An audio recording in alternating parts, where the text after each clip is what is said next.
Bukannya kita sering kali menanti kan? Ketika menanti itu enak tidak saudara? Sangat tidak enak, sekalipun itu menanti pacar, ya? Ya kan? Menanti itu suatu yang nggak enak gitu. Ditunggu-tunggu nggak datang, ditunggu-tunggu, gitu ya. Kalau masih pacaran, saya ingat gitu penatua yang satu bilang, semua masa promosi, artinya semua masa promosi. Suruh datang pagi-pagi, datang pagi-pagi. Suruh jemput malam-malam, datang malam-malam. Tapi katanya setelah menikah, si istrinya bilang, kok beda ya? Katanya yang laki, iya masa promosi sudah habis. Ya, begitu saudara, nggak tahu ya. Tetapi kita akan belajar satu hal, menanti janji Tuhan di dalam Lukas pasal 5, ayat 25 sampai 25 ya. Ya, kita akan baca secara bergantian, yang ganjil bapak-bapak, yang genap ibu-ibu. Ya, saya tadi sempat khawatir saudara-saudara karena saya lihat di HP saya PPTX-nya kok beda, yang ada yang nggak kelihatan gitu, apa salah saya gitu. Ternyata formnya beda, saya bukanya ya, terus akhirnya benar ya. Yuk ganjil bapak-bapak ya, 1, 2, 3.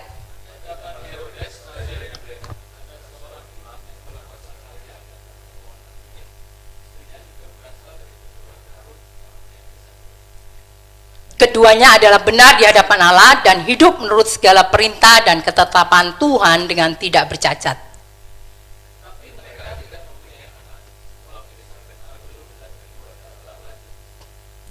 Pada suatu kali waktu tiba giliran rombongannya, Zakaria melakukan tugas keimanan di hadapan Tuhan.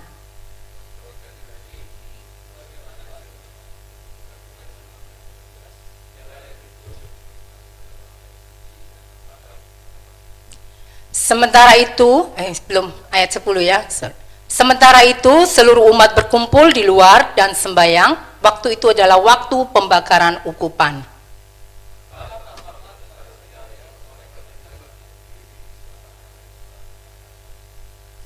Melihat hal itu ia terkejut dan menjadi takut.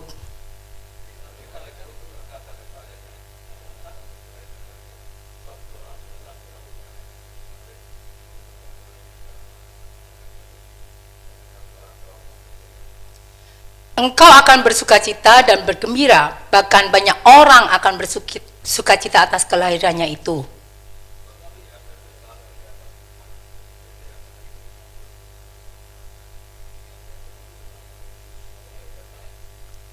Ia akan membuat banyak orang Israel berbalik kepada Tuhan Allah mereka.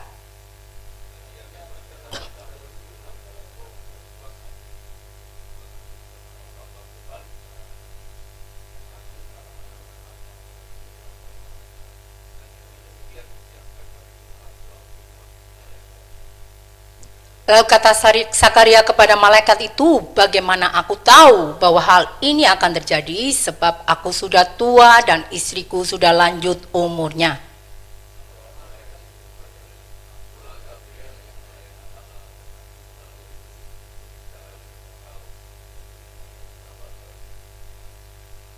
Sesungguhnya engkau akan menjadi bisu dan tidak dapat berkata-kata sampai kepada hari di mana semuanya ini terjadi, karena engkau tidak percaya akan perkataanku yang akan nyata kebenarannya pada waktunya.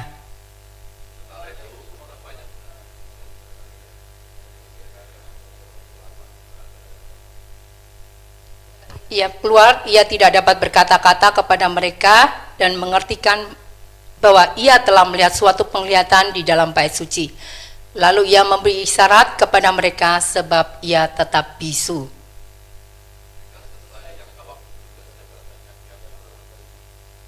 Beberapa lama kemudian Elisabet istrinya mengandung dan selama 5 bulan ia tidak menampakkan diri, katanya.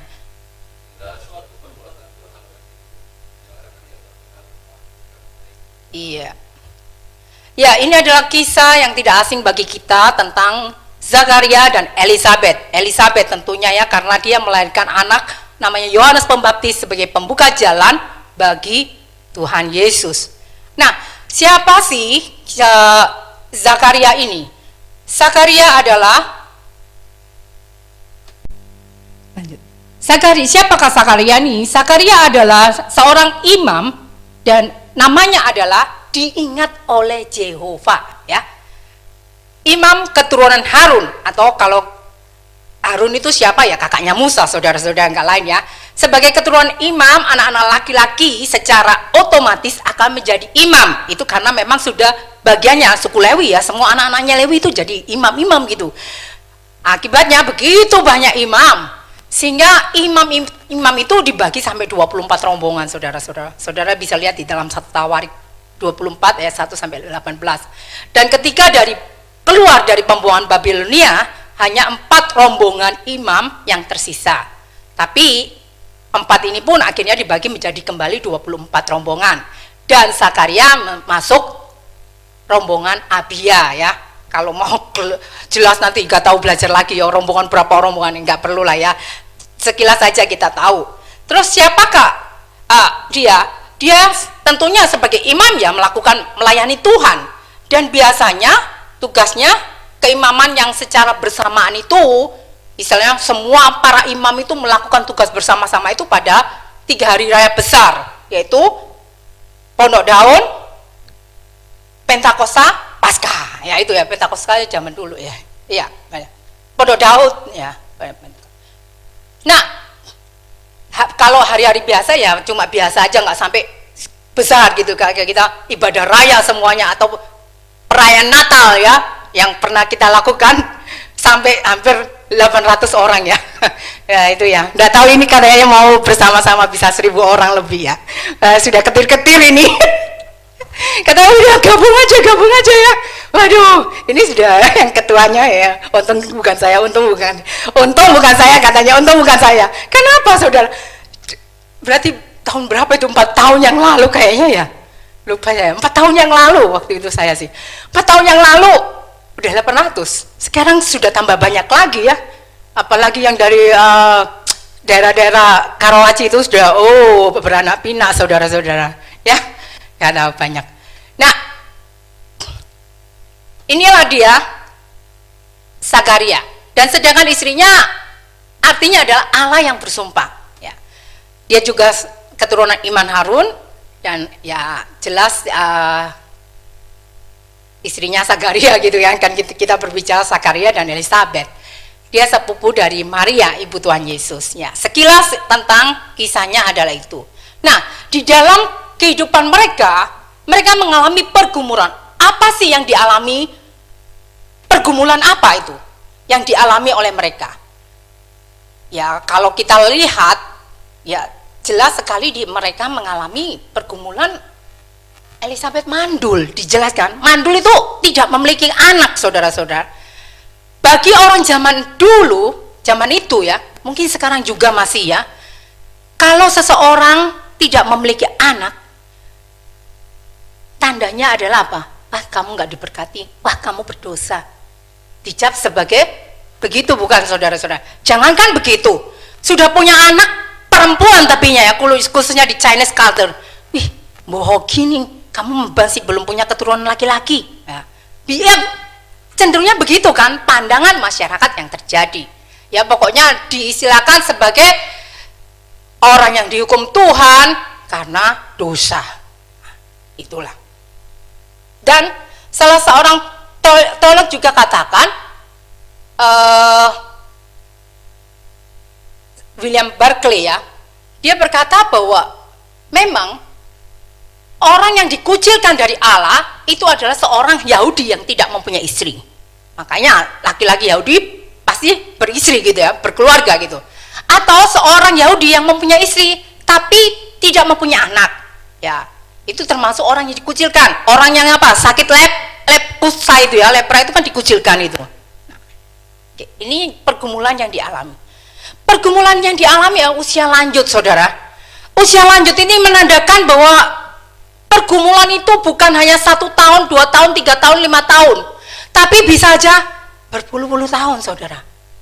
Ya enggak? Usia lanjut, dikatakan usia lanjut, masalah itu, pergumulan itu bukan jangka waktu pelita pembangunan 5 tahun, enggak saudara, bisa berpuluh-puluh tahun. Nah inilah yang dialami, dan seringkali sekali lagi pandangan masyarakat adalah selalu mengaitkan dengan dosa dan tidak berdosa.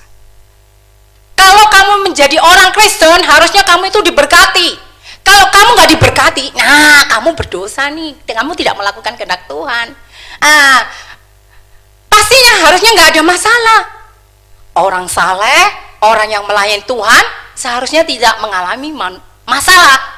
Kalau mengalami masalah berarti kurang beriman. Benar apa? Gimana saudara? Gak benar saudara-saudara, kita belajar. Sakaria ini orangnya gimana sih? Elisabeth ini orangnya gimana? Nah, kita lihat dong.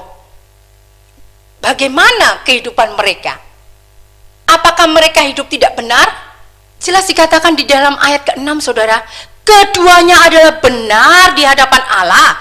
Dan bukan hanya benar di hadapan Allah loh. Kita dibenarkan di hadapan Allah kan.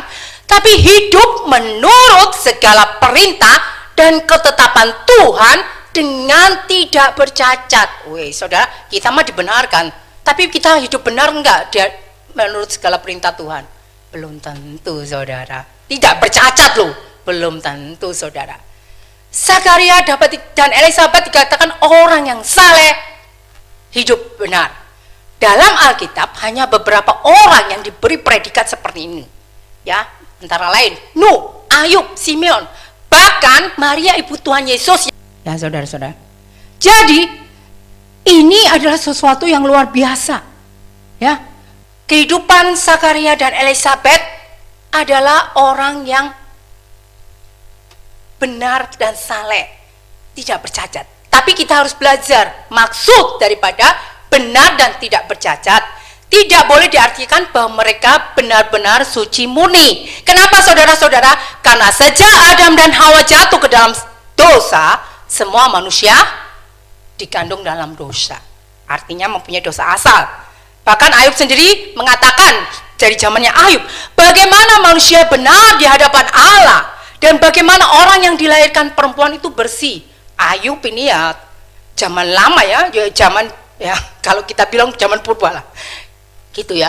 Ayub sendiri katakan manusia nggak ada yang benar, manusia nggak ada yang bersih. Daud mengatakan sesungguhnya dalam kesalahan aku diperanakan, dalam dosa aku dikandung oleh ibuku. Jadi dengan jelas bahwa tidak ada orang yang tidak berdosa. Secara lahir udah berdosa saudara. Ya kan? Lo kok bisa? Dulu pernah berdebat kusir sama adik saya. Kalau begitu, kalau berdosa daripada dia berdosa banyak, ya udah lebih baik dibunuh. Lah kamu jadi pembunuh, ya nggak apa-apa, aku kan jadi pahlawan. Aduh, sudah, nggak bisa saudara. Lo daripada dia kan katanya berdosa, manusia sejak lahir sudah berdosa. Ngapain dia dibiarkan hidup berdosa terus? Ya kan? Lebih baik dibunuh dong. Terus kamu jadi penuh, ya nggak apa-apa, kan aku menyelamatkan dia. Loh, sudah dibalik. Stop saudara ya. Gue debat kusir nanti ya. Nah ini saudara, jelas sekali. Bahkan Roma katakan, tidak ada yang benar, seorang pun tidak. Tidak ada seorang pun yang berakal budi, tidak ada seorang pun yang mencari Allah. Ya saudara, mau nggak kita cari Allah? Nah, enak saudara, harus pikul salib, harus ini, harus itu. Ya enggak? Tapi Tuhanlah yang mencari kita. Sehingga kita merasakan kasih-Nya, kita mau datang kepada Dia, dan kita mengalami perubahan. Semua orang telah menyeleweng, semua tidak berguna, tidak ada yang berbuat baik seorang pun tidak. Nah, banyak sekali ya tentang keadaan manusia. Jadi istilahnya di sini menegaskan bahwa Sakaria dan Elisabeth itu adalah dia bukan secara murni tidak berdosa gitu ya, tetapi dia adalah orang yang saleh, orang yang hidupnya benar di hadapan Tuhan. Atau orang yang salah itu dapat dikatakan ya orang yang mengikuti Taurat waktu itu ya, ya sempurna, artinya tidak ada yang bercacat. Karena kan waktu orang kaya, anak muda kaya tanya Tuhan Yesus, Tuhan, gua sudah lakukan semuanya hukum-hukum. Ya udahlah, kalau begitu jualah. Wih, dia mulai ragu ya kan? Enggak, dia pokoknya ya ikuti Tuhan. Nah itu maksudnya daripada benar dan tidak bercacat. Jadi istilahnya dia menjadi orang yang benar di hadapan Tuhan dan tidak bercacat karena dia melakukan hal yang baik. Karena tidak ada manusia yang benar dan murni kecuali apa? Kecuali di dalam Yesus Kristus, kecuali Yesus Kristus, saudara-saudara. Ya, Dia yang tidak mengenal dosa telah dibuatnya menjadi dosa karena kita. Tuhan Yesus yang tidak mengenal dosa dijadikan dosa karena kita. Nah, jadi di sinilah kita tahu bahwa manusia yang tidak berdosa adalah hanya Tuhan Yesus. Dia adalah manusia sempurna 100% dan Allah 100%. Kemarin sudah ditekankan kan bahwa dia, bagaimana kita percaya? Ya kita percaya. Kok bisa? Ya bisa aja, namanya Tuhan, ya enggak? Saya tegaskan kembali, namanya Tuhan bisa, saudara. Kalau saudara Tuhan, ya bisa lah, saudara. Ya enggak? Masalahnya saudara Tuhan apa enggak? Enggak kan? Ya enggak bisa. Nah itu dia. Nah, disinilah kita boleh melihat bahwa Tuhan Yesus tidak berbuat dosa dan Dia tidak ada tipu di dalam mulutnya. 1 Petrus 3 ayat 18 katakan, sebab juga Kristus telah mati sekali untuk segala dosa kita. Ia yang benar untuk orang-orang yang tidak benar, supaya ia membawa kita kepada Allah. Ia yang telah dibunuh dalam keadaannya sebagai manusia, tetapi yang telah dibangkitkan menurut roh. Artinya memang Tuhan Yesus manusia yang tidak berdosa, tapi Dia Allah. Karena apa? Dibangkitkan oleh roh, menurut roh. Ya. Inilah keadaannya. Jadi sekali lagi, sebutan benar dan tidak bercacat bukan berarti Zakaria dan Elisabet tidak berdosa, tetapi sebagai ungkapan orang-orang yang sangat saleh di hadapan Tuhan. Nah, kembali menjadi pertanyaan, orang saleh, pelayan Tuhan, hamba Tuhan, penatua, koordinator gereja, aktivis gereja, orang-orang yang cinta Tuhan, anak-anak Tuhan, tidak akan lepas dari namanya pergumulan. Ya, pergumulan adalah masalah manusia seumur hidup, ya. Jadi kalau ada bergumul berarti saudara bersyukur karena masih hidup loh, saudara-saudara. Ya enggak? Loh, kalau nggak bergumul ya udah 1x2 ya. Iya kan? 1x2. Manusia tidak akan lepas dari pergumulan, tapi hal yang terpenting hanya bagaimana manusia mengatasi pergumulan itu dan berjalan dalam kehendak Tuhan. Nah, inilah yang mestinya kita belajar, karena disitulah kita menghadapinya. Nah, ketika kita dalam menghadapi pergumulan, menanti janji Tuhan, akan terjadi namanya krisis, saudara-saudara. Krisis apa yang terjadi? Ketidakpercayaan.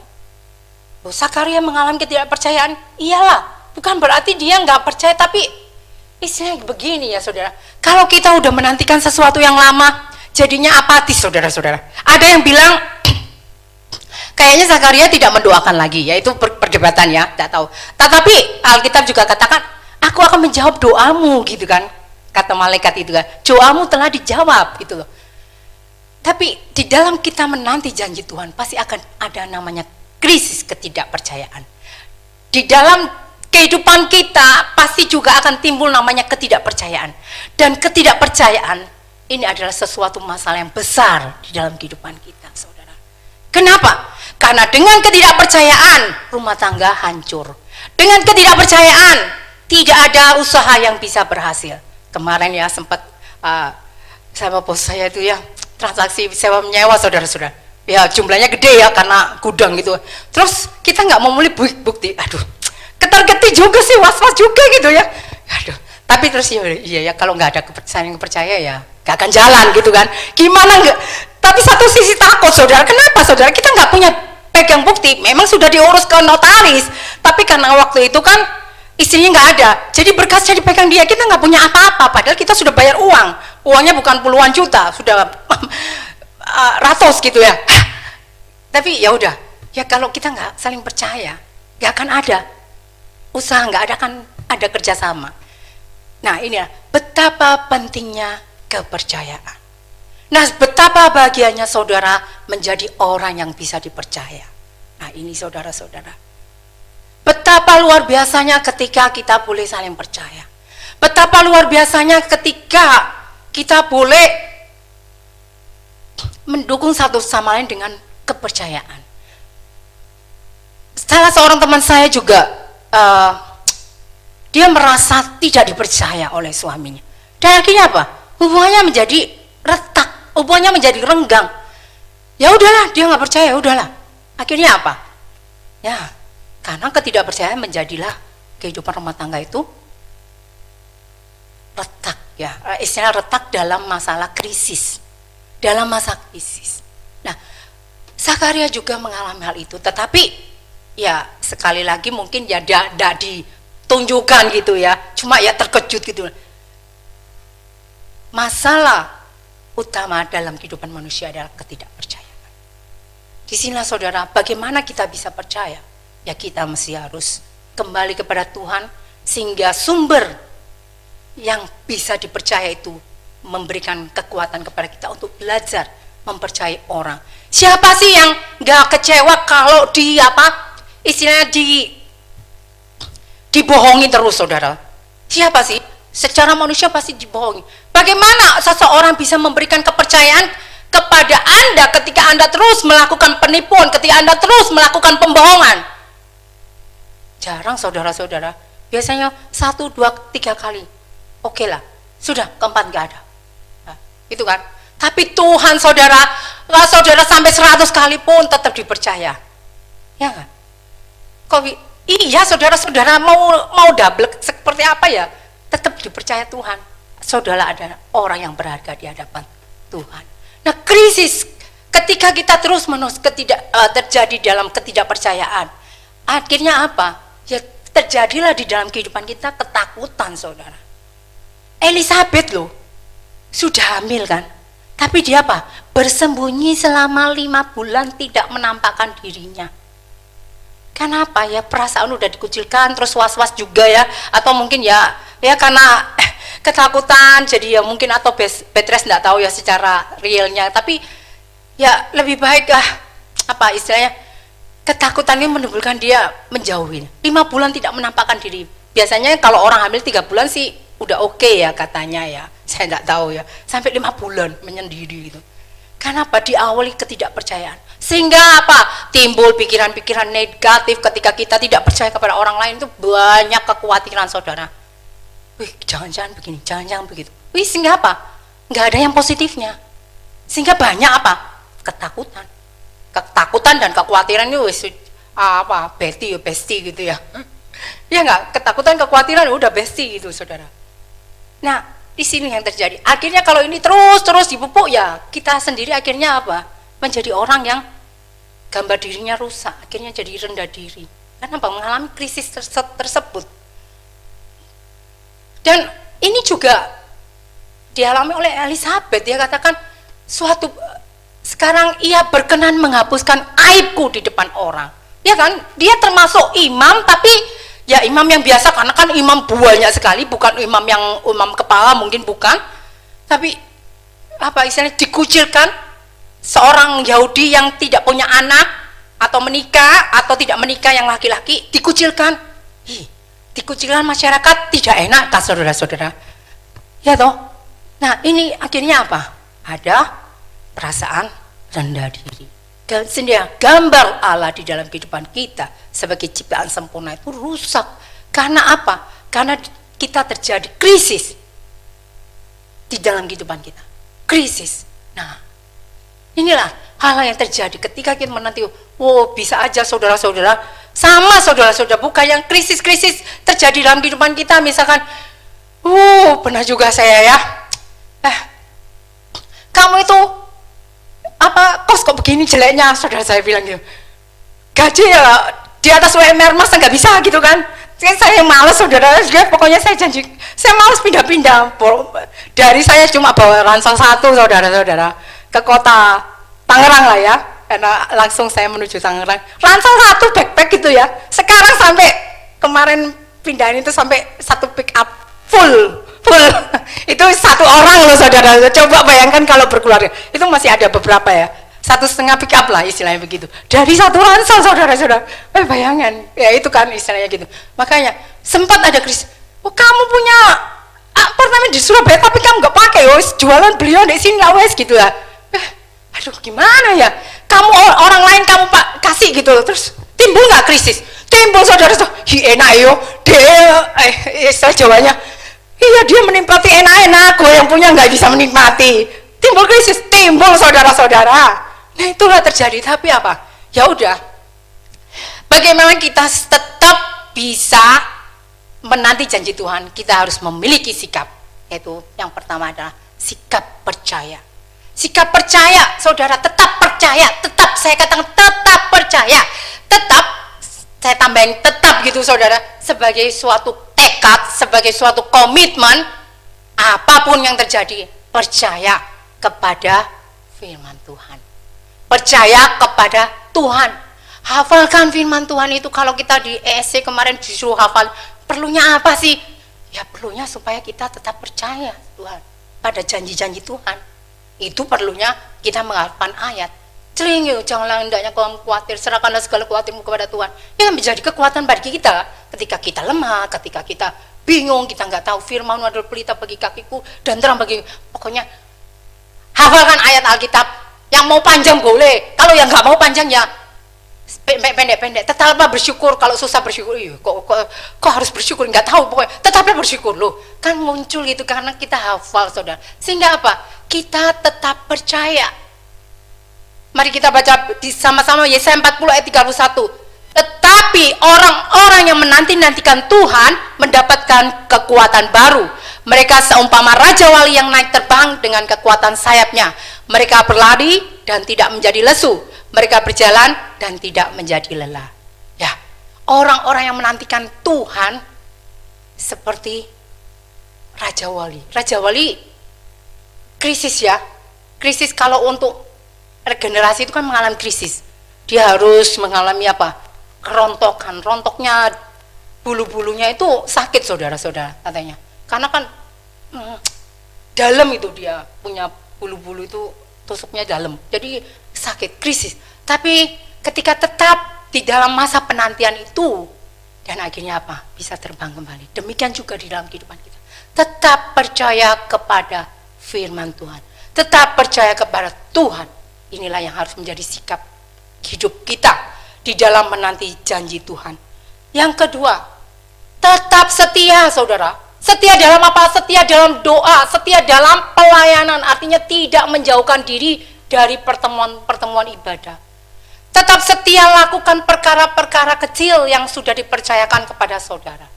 Tetap setia, tetap setia. Loh, gak ada perubahan nih. Ya, lakukan saudara. Saya percaya di dalam Tuhan, Tuhan akan memberikan yang terbaik untuk kita.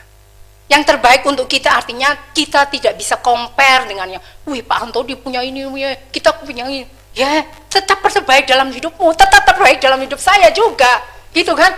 Saya jangan compare. Mungkin Pak Anto juga compare. Wih, itu yang teman-teman saya. Wih, bisa juga compare loh. Dia sudah begitu masih compare aja saudara-saudara. Iya enggak? Namanya orang ya. Manusia itu ya. Kelemahan manusia, dagingnya manusia. Tapi kembali kita tetap setia. Sehingga apa? Kita percaya apa yang kita doakan, Tuhan jawab. Di dalam penantian itu, kenapa kita harus berdoa, saudara? Karena doa itu adalah sebagai kekuatan kita, sebagai apa ya? Sebagai, kalau saya bilang sebagai, supaya kita mendapatkan jawaban ya atau tidak pun kita bisa tenang. Itu loh. Ya kan? Jawaban Tuhan dalam doa kita bisa ya dan bisa tidak loh saudara. Ya kan? Tapi ketika kita berdoa, Tuhan jawab ya, kita senang. Tuhan jawab tidak, kita pun senang. Nah itu bedanya kalau kita berdoa. Loh, kalau nggak berdoa, ya kamu nanti jawab ya, kamu juga biasa-biasa. Kamu dijawab tidak, kamu tambah marah-marah. Ya kan? Nah ini bedanya saudara. Dan yang ketiga, tetap taat. Artinya taat, tunduk kepada Tuhan. Kepada pemimpin kita, kepada pemerintah benar. Jangan jadi orang ngeyel. Atau istilahnya ngeyel.com. Ya, ngeyel, kok begini, kok begitu. Kadang-kadang ada hal yang tidak bisa kita pikirkan, saudara. Memang kita harus berpikir. Gimana-gimananya. Gimana-gimananya masa depan kita, ke depannya bagaimana. Kita harus berpikir. Tetapi ada hal-hal yang di luar kemampuan kita, yang kita tidak perlu pikirkan. Kalau kita pikir jadi nanti orgil saudara. Loh iya saudara, kenapa? Saya katakan, kadang-kadang kita itu harus resting itu atau ya tenang aja. Seperti karet, kalau kita tarik terus, tetap elastis atau putus. Karet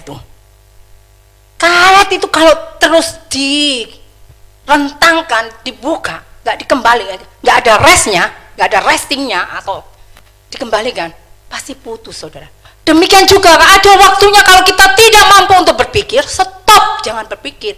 Buatlah hidup itu simple saudara-saudara. Saya selalu, hidup ini sudah sulit, jangan dipersulit lagi, ya enggak? Dipersulit dengan apa? Neko-neko, yang kalau bahasa Jawanya itu boten-boten, yang tidak-tidak. Oh, boten-boten, ya.